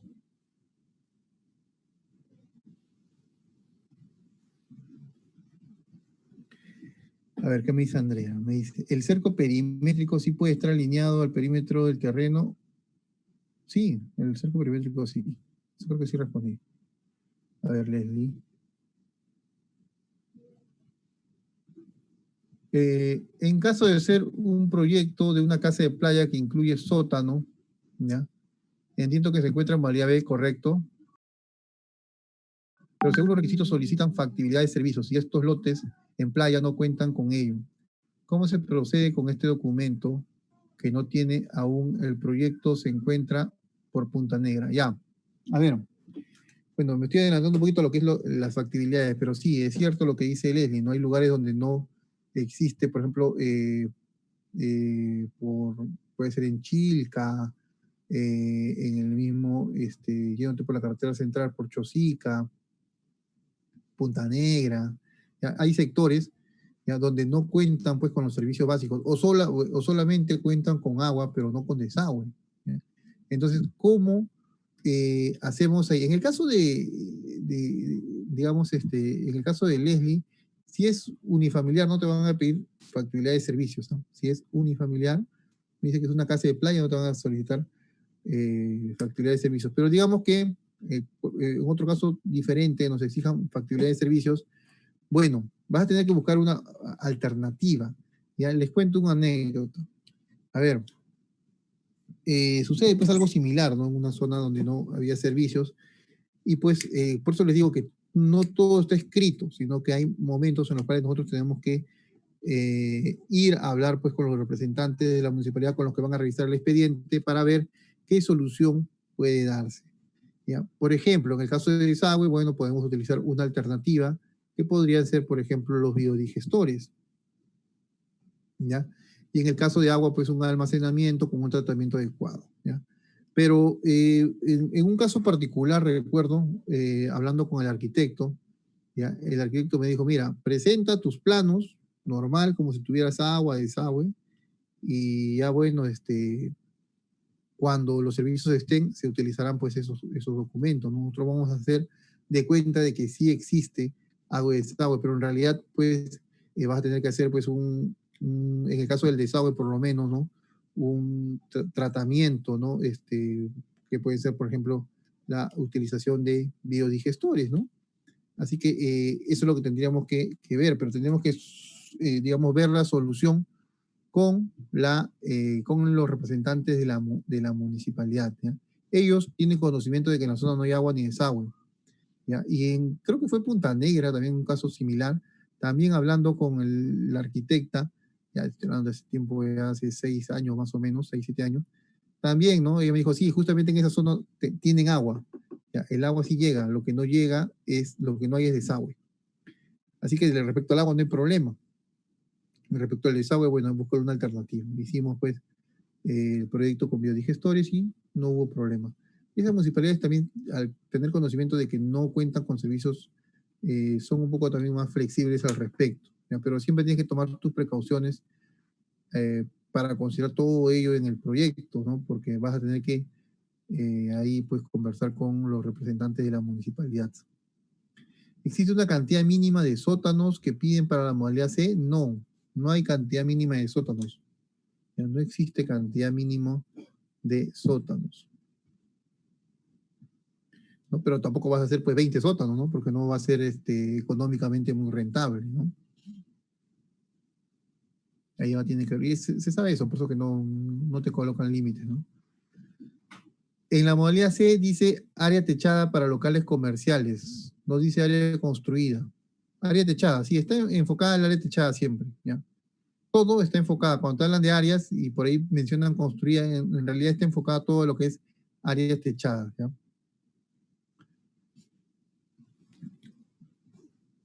A ver, ¿qué me dice?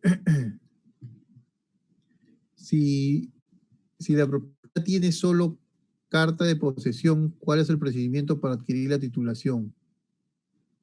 Bueno, no tiene que ver con lo que estamos viendo, ya aquel curso de licencia, pero si tú tienes solamente posesión, pues tendrías que hacer pues lo que vimos, ¿no? La asociación intestada, ¿no? La clase anterior.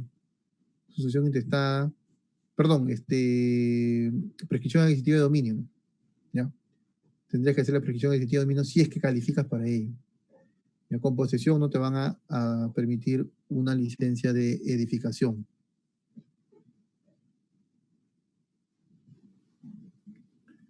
Luego de obtener la licencia en modalidad C, he visto que muchas veces los clientes construyen con un maestro de obra, guiándose de los planos, sin la garantía del caso. ¿Es pertinente exigir al cliente construir con una empresa responsable o un ingeniero supervisor? Mira, Marisa, justamente a sabiendas de eso es que a partir del año 2010, 2011, ¿ya? Se exige que hayan verificadores técnicos, ¿ya? Que supervisen la obra, en la cual pues se hace un cronograma justamente. Por eso cuando les dije, miren, vamos a ver el flujo. Cuando para tú iniciar obra, acá está, para iniciar obra te piden estos documentos, ¿no? La póliza acá, el pago de verificación técnica, ¿no? Que puede ser un verificador técnico de la municipalidad o del colegio, ¿ya? Que va a ir de acuerdo a tu cronograma que estás presentando, ¿ya? De acuerdo a tu cronograma, va a hacer las visitas, normalmente cada 2 semanas, una vez cada 2 semanas, para ver el avance. Y ahí va a conversar, pues no con el maestro, ¿no? Va a conversar con el ingeniero que está a cargo, el ingeniero civil o el arquitecto que esté a cargo, no el residente. ¿Ya? Hoy en día sí te exigen. Ya sucede que hay municipalidades que no hacen caso a ello y no exigen, pues, eh, digamos, para el inicio de obra ninguna documentación, sino simplemente con la licencia dicen, ya, bueno, construye cuando quieras. Ya, pero en realidad, porque no tienen la capacidad para fiscalizar muchas veces, ¿no? Y ellos, bueno, construyen y como tienen su licencia, cuando viene fiscalización, o sea, o alguien dice, acá está mi licencia, ¿no? O sea, no, ese es el inconveniente, ¿ya? Pero claro, ¿no? Debería ser un poco más riguroso todas las municipalidades, porque miren, hay un punto importante, ¿no? Claro, los planos pueden estar ok, perfecto, ¿no? Pueden cumplir con todo, técnicamente correcto, pero una buena construcción está basada en que la parte técnica esté correcta, pero también en que la ejecución sea correcta, ¿no? Porque ¿quién hace el control, pues, de los materiales, ¿no? ¿Quién determina, pues, la resistencia del concreto, ¿no? ¿Quién determina, pues, eh, todos esos puntos que tengan que ver, pues, con la calidad ¿no? En la ejecución de la obra, ¿no? Justamente pues son los ingenieros, los arquitectos, ¿no? Ellos van a tener que ver ello, ¿ya? Así que es importante, bueno, que exista pues por eso un control, ¿no? Y ese control existe en realidad, ¿no? Solo que no está muy difundido muchas veces, ¿ya? Importante lo que menciona Marisa porque sí, pues tiene mucha razón. Bueno, ya, si no hay más consultas del caso, ya, vamos a continuar, ya, vamos a continuar. En este caso vamos a ver, pues, referido al anteproyecto, ya, al anteproyecto en consulta. A ver, ¿qué es un anteproyecto en consulta? ¿No? Este anteproyecto en consulta es una etapa previa, ¿ya? A la licencia de edificación. Es decir, tú tienes un proyecto en mente, ¿ya? Y entonces, pues, el arquitecto comienza a maquinar su cerebro y comienza a ver, pues, los decretos supremos, los parámetros, y dice, bueno, vamos a ver si es que nos permiten, ¿qué te parece, pues, menos área libre, que no nos exijan el retiro, vamos a irnos por un piso adicional, vamos a ver, vamos a decir, pues, que es una vivienda de interés social, menos estacionamientos también, porque es de interés social, ¿ya? Y todo eso que hemos hablado de los parámetros, ¿no? Vamos a flexibilizar esos parámetros, pero vamos a irnos por el anteproyecto, porque si no vamos directo con el proyecto, puede ser que no nos hagan caso, que algunos puntos no los consideren, ¿no? Que sean aceptados. Y al ir con el proyecto, recuerden que el proyecto contempla arquitectura, estructuras, instalaciones sanitarias e instalaciones eléctricas. Así que todo ello, ¿ya?, conlleva a que si la arquitectura está mal, todo el proyecto se va a tener que modificar, ¿no? Modificar algo pequeño en arquitectura, ¿no? Como yo les digo, un cambio pequeño en arquitectura puede ser un gran cambio en las ingenierías, puede modificar mucho, ¿no? El solo hecho de mover algún muro porque los pozos pues no son los adecuados, ¿no?, y no nos han aceptado con las dimensiones que estamos considerando, puede ser pues de que la montante también se traslade de posición y eso lleve como consecuencia de que todo ese sector pues tenga que modificar las instalaciones de desagüe en ese punto, ¿no? Y en muchos otros puntos, ¿no? La ubicación o sea, por decir algunas cosas, ¿no? Ahora, los anteproyectos, ¿ya?, solamente son para modalidades C y D, ¿ya? ¿Pueden darse el caso que nos permitan en modalidad B? Sí, ¿no? Siempre y cuando pues la municipalidad correspondiente lo permita. Normalmente no lo permite, ¿ya? Porque en modalidad B hemos visto que son proyectos un poco más simples, ¿no? En cambio en la modalidad C o D son proyectos ya de mayor envergadura, por eso que se suele presentar un anteproyecto. ¿Ya? Ese anteproyecto que vamos a presentar, asumiendo de que sea modalidad C o D, tiene también una vigencia de 3 años, igual que el proyecto, ¿ya?, tiene una vigencia de 3 años, ¿ya? Y es más, en un mismo terreno yo puedo tener pues varios anteproyectos aprobados, ¿no? O sea, el anteproyecto no me exige que yo tenga que hacer un proyecto idéntico al anteproyecto. Puedo tener un anteproyecto que me lo aprobaron con algunas modificaciones, pero esas modificaciones pues no me agradan, ¿no? Así que no, pues así, con esas condiciones que me están solicitando, no quiero.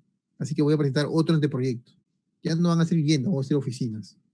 Ya no van a ser oficinas, van a ser va a ser industria, colegios, no sé, ¿no? Dependiendo de lo que nos permita también los parámetros urbanísticos. Y puedo tener pues N anteproyectos. Claro, no es común, ¿no? Normalmente es un solo anteproyecto y después se hace el proyecto, pero podría darse esas circunstancias, ¿no? No nos exigen que aprobado el anteproyecto te diga, ya, sí o sí, tu proyecto va a ser igualito a tu proyecto, ¿no? Puede ser que mi anteproyecto esté aprobado, pero yo presento un proyecto diferente, ¿ya? O tenga 2, 3 anteproyectos y de los 3 escoja uno que va a ser pues sobre el cual se va a presentar pues mi proyecto con todas las especialidades, ¿ya? Bueno, eso es respecto al anteproyecto en consulta, ¿ya? ¿Qué más? Pueden ir haciendo sus consultas respecto al anteproyecto, ¿ya? El anteproyecto contempla ¿ya? El FUE, lógicamente. Vas a pagar igual por arquitectura, ¿ya? Así que cuando presentas anteproyecto, es como que y después el proyecto, normalmente pagas pues en el anteproyecto por arquitectura y después en el proyecto también pagas por arquitectura nuevamente, porque a veces me preguntan, en el anteproyecto ya pagué, así que en el proyecto ya no volveré a pagar. No, es igual, ¿no? Porque igual ellos te cobran por la revisión, ¿no? ¿Ya? Entonces hay que presentar el FUE, ¿no? El formulario único de edificación, el plano de ubicación y localización, el plano de arquitectura, planos de seguridad y evacuación, ¿ya? Que es lo que es ENEPRED, ¿no? INDECI, Cuerpo General de Bomberos Voluntarios del Perú. En el caso de que sea C o D, pero como normalmente los anteproyectos son para C y D, nos exigen los planos de seguridad, ¿no? Señalización y evacuación. ¿Ya? Pero puede darse el caso que sea modalidad B, porque la municipalidad lo permite, como dije hace un momento. Así que en esas circunstancias ya no utilizaríamos, ya no presentaríamos estos planos, ¿ya? Los parámetros urbanísticos y edificatorios necesariamente tienen que estar pues dentro del proyecto, porque en función de eso van a evaluar tu expediente, ¿no? Al menos la parte de arquitectura, que es la que corresponde en el anteproyecto. El CRI, de hecho, el presupuesto con el cuadro de valores unitarios, ese presupuesto lo vamos a ver al final también, al final de la clase vamos a hablar sobre cómo es que se elabora este presupuesto con el cuadro de valores unitarios oficiales, ¿no? Dónde lo obtengo y todo ello. Bueno, y los comprobantes de pago por derecho correspondiente. A ver, el anteproyecto en consulta, así como el proyecto, también pues tiene dos dictámenes, ¿no? ¿Ya? De conformidad y de no conformidad. Ya nos dice, la verificación del expediente por parte de la municipalidad se efectuará dentro de un plazo de 3 días y la emisión del dictamen con la comisión técnica dentro de un plazo de 5 días. Bueno, entre comillas, ¿no? Yo he presentado un anteproyecto el año pasado, ¿ya? Y se demoraron 2 meses solamente en hacer la primera revisión. Claro, era un proyecto grande, ¿no? Modalidad C, pero una barbaridad, ¿no? El Callao, una barbaridad. O sea, por eso que, como les digo yo, y no me cansaré de decir, la opción de los revisores urbanos es una buena opción, ¿ya? Si lo importante es el tiempo, ¿ya? Si tu proyecto pues no tiene apuro, bueno, hazlo por la municipalidad, ¿no? Pero si estás contra el tiempo, te recomiendo hacerlo por los revisores urbanos. Entonces, pues, esos 5 días hábiles es anecdótico, ¿no? ¿Ya? Y si apelas al silencio administrativo, también es lucharla y es todo un drama, ¿ya? Entonces, puede darse el caso de que el dictamen sea conforme, ¿ya? O no conforme. Si me dicen conforme, no me da pie la conformidad del anteproyecto que ya puede iniciar ahora, ni mucho menos, ¿ya?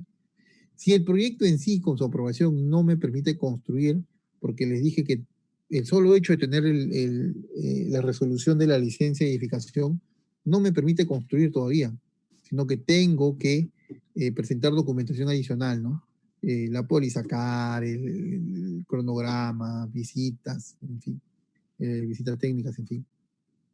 El anteproyecto con mucha mayor razón no me permite iniciar obra. En el caso de que no sea conforme, bueno, nos van a dar, nos van a dar una esquela de observaciones, ya, para que los podemos subsanar dentro de 15 días, ¿no? Y entonces, pues, tendremos que levantar las observaciones, ¿no? Que están en forma escrita o también nos indican muchas veces en forma gráfica en los planos que ingresemos. La opción de solicitud de aprobación del anteproyecto, ¿ya? También será contemplada en la modalidad B si es que la municipalidad lo permite, ¿no? Eso ya lo recalqué anteriormente. Acá está pues el flujograma, ¿ya? Este flujograma, a ver, ¿ya? Recepción del expediente, ¿no? La verificación municipal, 3 días, acá está. La comisión técnica, 5 días, bueno, eso es más falso que... Luego, bueno, si es conforme, nos van a entregar los planos con el dictamen. Nos van a entregar igual que cuando presentamos el proyecto, una resolución. No conforme, bueno, hay que subsanar las observaciones. Y también tenemos acá dos oportunidades para levantar observaciones, ¿no? En dos ocasiones podemos hacer el levantamiento de observaciones, ¿ya? Una vez que esté aprobado nuestro anteproyecto, nos van a entregar una resolución, ¿no? Resolución, ¿no? Y nos van a decir un código guión, si es de este año 2020. Entonces, cuando presentemos el proyecto, debemos de anexar este documento, ¿no? Esta resolución. Además de indicar en todos los, bueno, en todos los planos que el proyecto que estamos ingresando cuenta con anteproyecto aprobado, ¿no? ¿Ya? Y indicar pues el número. En el plano de ubicación en la parte inferior se coloca, ¿no? Proyecto aprobado mediante anteproyecto con la resolución número tal, ¿ya? ¿Por qué debemos considerar eso? Porque recuerden pues que la comisión técnica tiene un cerro de expedientes, infinidad de expedientes, y cuando tú presentes tu proyecto no se va a acordar de tu proyecto, ¿no? Tantos proyectos ve que tu proyecto va a ser uno más. Entonces, lo va a revisar como si es que no hubiese pasado por anteproyecto.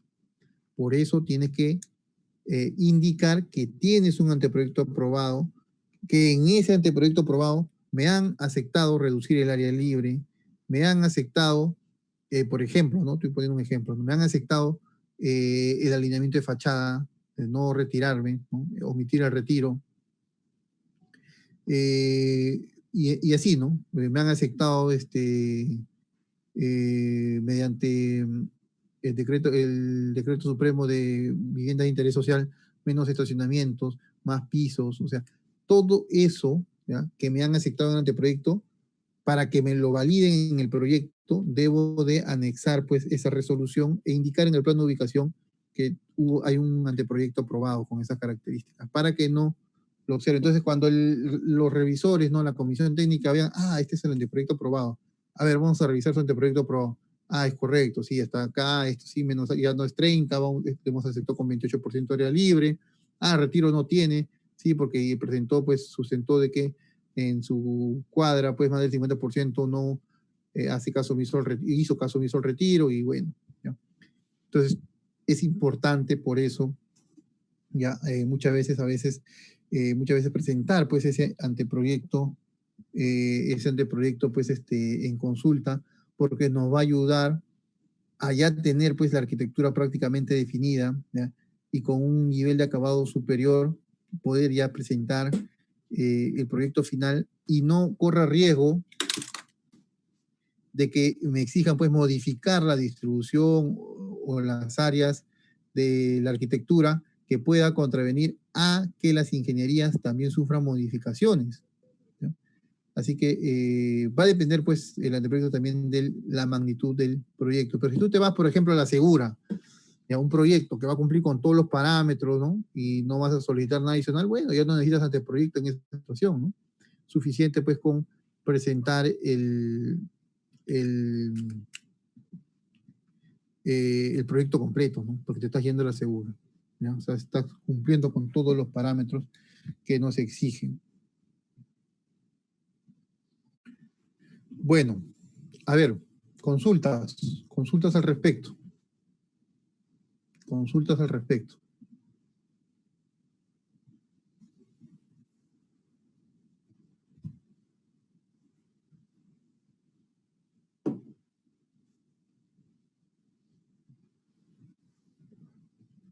Bueno,